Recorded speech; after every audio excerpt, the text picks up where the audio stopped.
ज्ञानपुर नाम का एक गांव था जहां संकट दास नाम का एक लकड़हारा अपनी बीवी गीता के साथ रहता था। संकट दास की उम्र काफी हो गई थी, लेकिन उसकी कोई औलाद नहीं थी, इसलिए वो अकेले ही नदी किनारे जंगल से लकड़ियां काटने जाता था। लकड़ियां बेचकर संकट दास को जो थोड़े बहुत पैसे मिलते थे, उन्हीं से इंतजाम हो पाता। नदी पर बहुत से मछुआरे भी मछलियां पकड़ने आते थे। एक दिन संकट दास ने देखा कि मछुआरों ने अपने जाल में एक जलपरी को पकड़ लिया है। मुझे छोड़ दो, मैं तुम्हारे तरह ही एक इंसान हूँ। बस फर्क सिर्फ इतना है कि पैरों की जगह मेरी पूंछ है। हम तुम्हें नहीं छोड़ेंगे। तुम्हें बाजार में बेचने पर हमें बहुत कीमत मिलेगी। मछुआरे जलपरी के सर पर डंडा मारकर उसे बेहोश कर देते हैं और जलपरी को जाल में ही छोड़कर खाना खाने चले जाते हैं। संकट दास ये सब देख रहा था। संकट दास को जलपरी पर रहम आ जाती है। वो चुपके से जलपरी के पास जाता है और जलपरी के मुंह पर पानी की छींटे मारता है। होश में आते ही जलपरी चिल्लाने लगती है, मुझे छोड़ दो, मुझे छोड़ दो, बचाओ।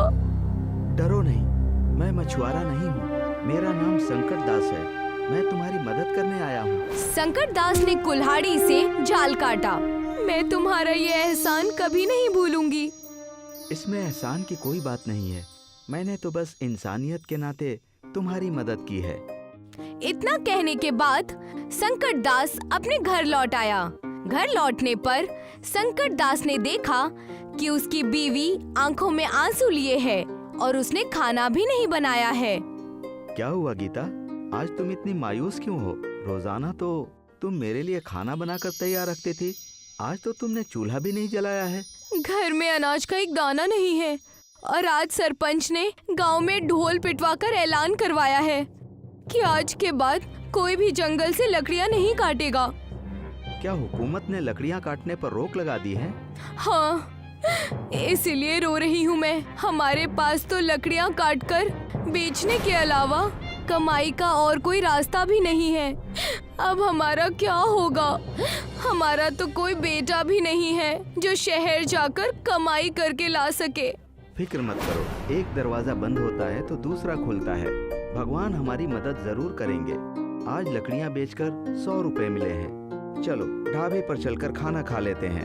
मैं बहुत थक गया हूँ। बाजार जाकर अनाज लाने का मेरा मन नहीं हो रहा है और फिर मुझे बहुत तेज भूख भी लगी है।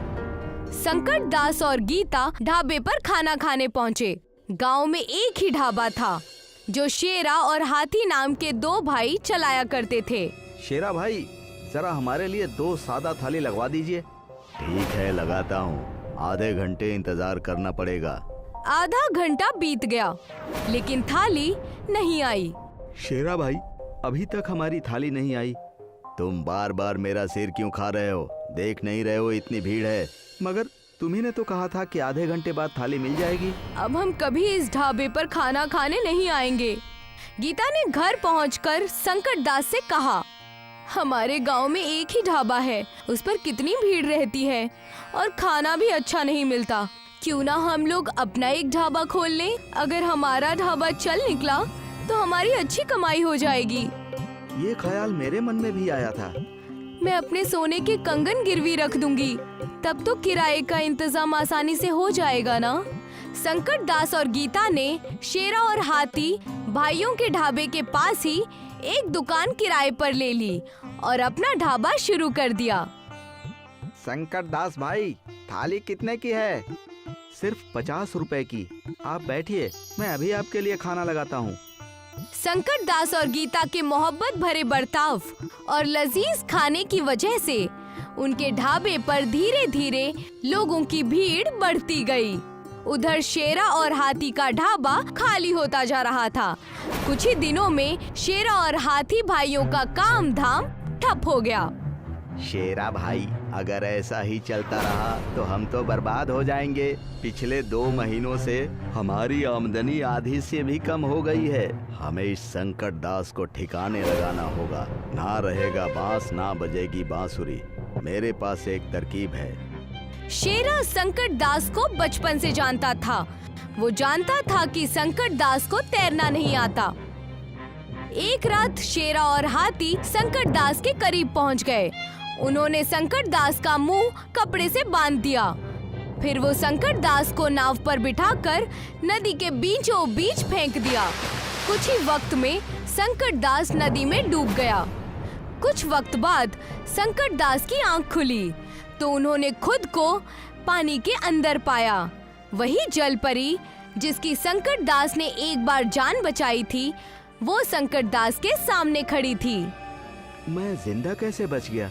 कुछ बदमाशों ने मेरे मुंह पर कपड़ा बांधकर मुझे नदी में फेंक दिया था। मैंने तुम्हें बचाया है। मगर मैं पानी के अंदर सांस कैसे ले पा रहा हूँ?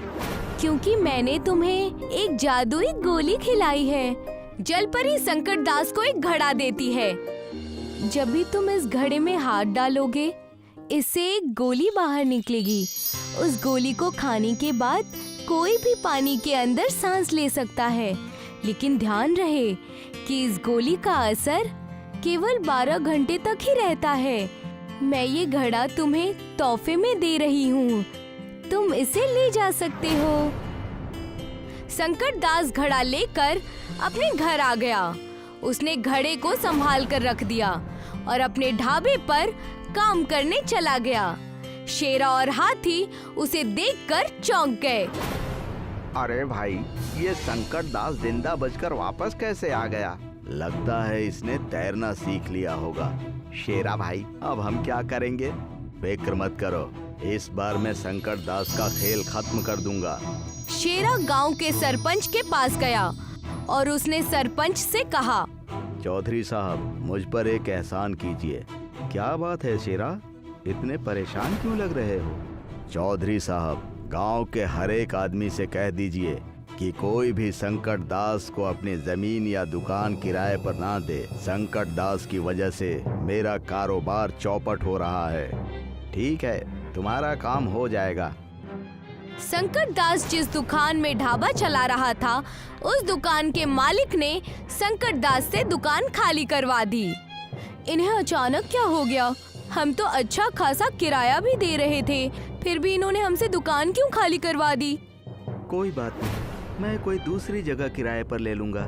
संकट दास निराश होकर नदी के किनारे गया। वही जलपरी जिसने संकट दास को घड़ा दिया था, नदी से बाहर आई। क्या हुआ संकट दास, आज तुम इतने मायूस क्यों हो? गांव में कोई अपनी जमीन मुझे किराए पर देने को तैयार नहीं है और मैं अपने घर पर भी ढाबा नहीं खोल सकता क्योंकि मेरा घर मेन रोड से दूर है। वहाँ खाना खाने कोई नहीं आएगा। संकट दास ने सारी बात जलपरी को कह सुनाई। तुम नदी के नीचे पाताल लोक में ढाबा खोल लो, उस जमीन पर किसी का हक नहीं है। मगर पानी में आग कैसे जल पाएगी और लोग वहाँ सांस कैसे ले पाएंगे? फिक्र मत करो, पाताल लोक में आग जल सकती है। हम भी तो वहीं खाना बनाते हैं।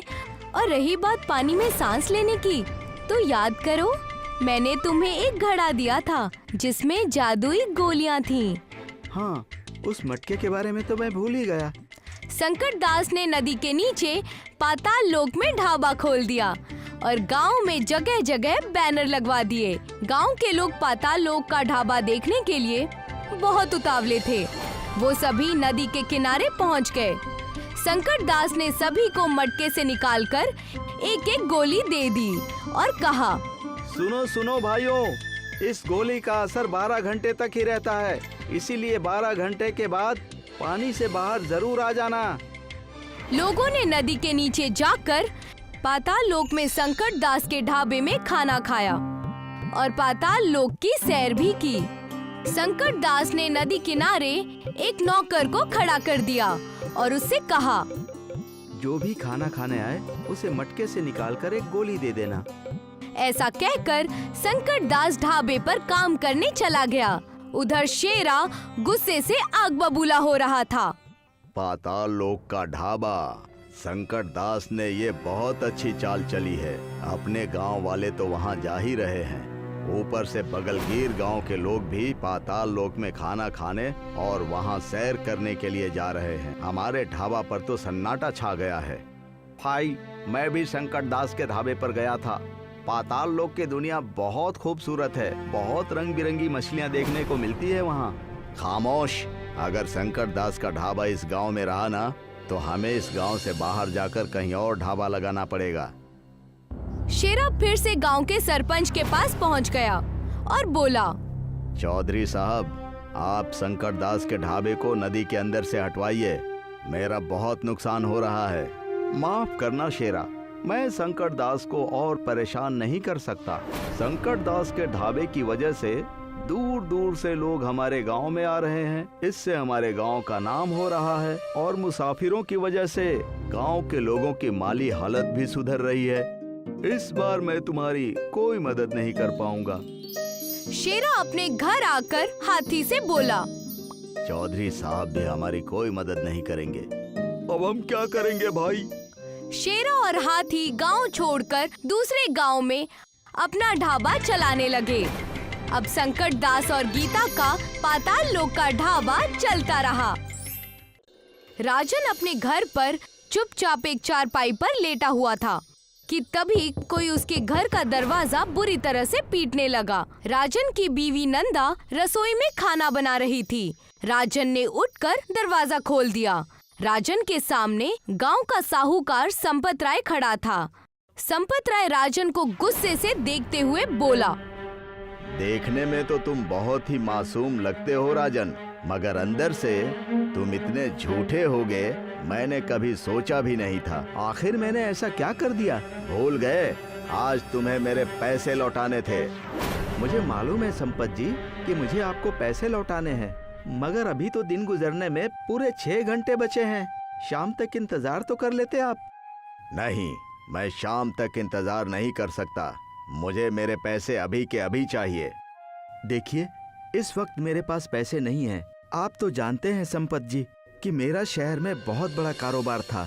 अचानक कारोबार में नुकसान हो जाने की वजह से मुझे अपना घर बार, अपना शहर सब छोड़ना पड़ा।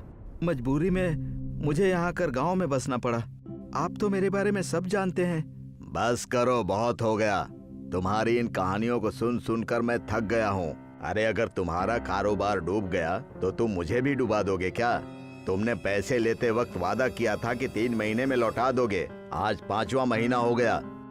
आप फिक्र मत कीजिए संपत जी, मुझे पूरा यकीन है कि आज शाम तक पैसों का बंदोबस्त कहीं न कहीं से जरूर हो जाएगा। जैसे ही बंदोबस्त हो जाएगा मैं खुद आपके पैसे आकर लौटा दूंगा।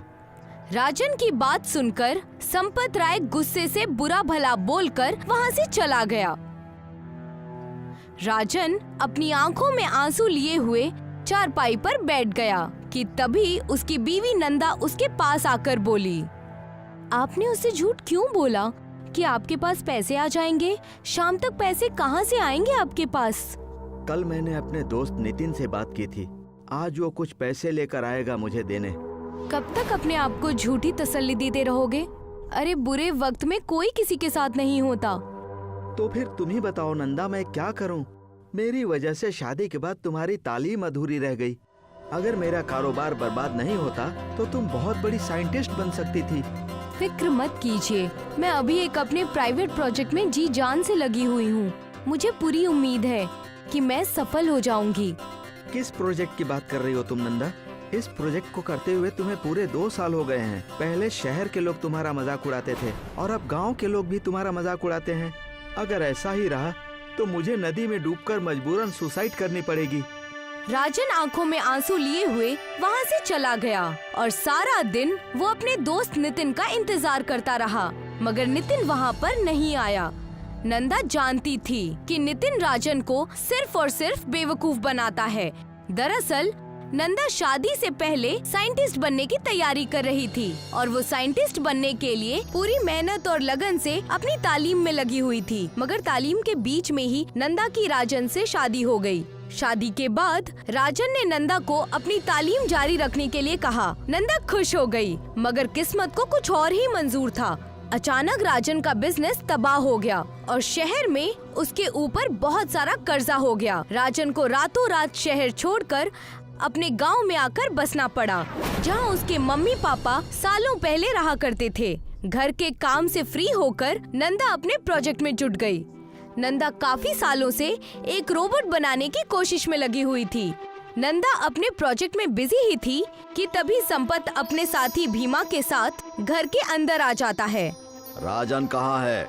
जी वो दोपहर से ही घर पर नहीं लौटे हैं। अगर वो आए तो बोल देना कि संपत अपने पैसे मांगने के लिए आया था। और वैसे तुम बना क्या रही हो? जी मैं बहुत सालों से एक रोबोट बनाने की तैयारी कर रही हूँ जो बिल्कुल इंसानों की तरह बर्ताव करेगा। नंदा की बात सुनकर साहूकार अपने साथी भीमा के साथ बुरी तरह से हंसता हुआ बोला,